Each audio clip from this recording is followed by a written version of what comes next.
ಜಿಲ್ಲೆ ಗೊತ್ತಿತ್ತು ಅವರು ಆಟಕ್ಕುಂಟು ಲೆಕ್ಕಕ್ಕಿಲ್ಲ ಅಂತ.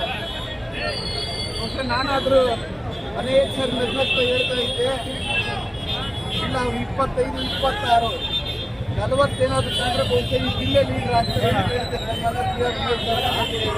ತಗೊಳ್ಳಿಲ್ಲ, ಅವ್ರು ಕಿರಾಕುಗಳು ಇರಲ್ಲ, ಈ ಜಿಲ್ಲೆಗಳು ಇರಲ್ಲ ಅನ್ನೋದನ್ನ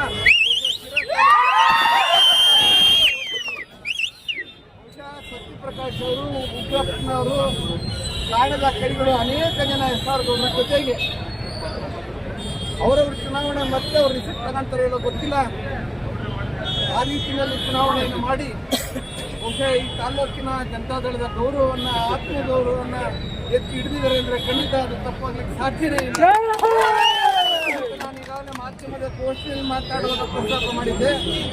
ಬಹುಶಃ ಈ ಚುನಾವಣೆಯ ಗೆಲುವು ಅದು SR ಗೌಡ್ರು ಗೆಲುವಲ್ಲ, ಮತ್ತೆ SR ಗೌಡ್ರು ಪಕ್ಷದ ಗೆಲುವಾಗಬೇಕು. ಅದು ಹಿಂದಿನ ಎಲ್ಲ ಚುನಾವಣೆಗಳ ದಿಕ್ಸೂಚಿ ಆಗಬೇಕು ಅನ್ನೋಂಥ ಒಂದು ವಿನಂತಿಯನ್ನು ಎಲ್ಲ ಪಕ್ಷದ ಮುಖಂಡರುಗಳೇ ಮನವಿ ಮಾಡಿದ್ದನ್ನು ನನ್ನ ವಿಷಯ ನಾನು ಮತ್ತೆ ಬಹುಶಃ ಮುಂದಿನ ದಿನಗಳಲ್ಲಿ SR ಗೌಡ್ರು ಅವ್ರಿಗೆ ಎಲ್ಲರನ್ನ ವಿಶ್ವಾಸ ತಗೊಳ್ಳೋದ್ರ ಮೂಲಕ ಶಿರಾ ತಾಲೂಕಿನಲ್ಲಿ ಜನತಾದಳವನ್ನು ಮತ್ತಷ್ಟು ಸದೃಢ ಆಗಲಿಕ್ಕೆ ದಿವಂಗತ ಸತ್ಯನಾರಾಯಣ ಸಾಹೇಬರು ಹಾಕೊಟ್ಟಂಥ ದಾರಿನಲ್ಲಿ ನಾವೆಲ್ಲ ಸಾಗಲಿಕ್ಕೆ ಅವಕಾಶ ಮಾಡಿಕೊಡ್ಬೇಕು ಅನ್ನೋದು ನಿಮ್ಮೆಲ್ಲರ ಪರವಾಗಿ ಮತ್ತೊಮ್ಮೆ ವಿನಂತಿಯನ್ನು ಮಾಡ್ತೇನೆ.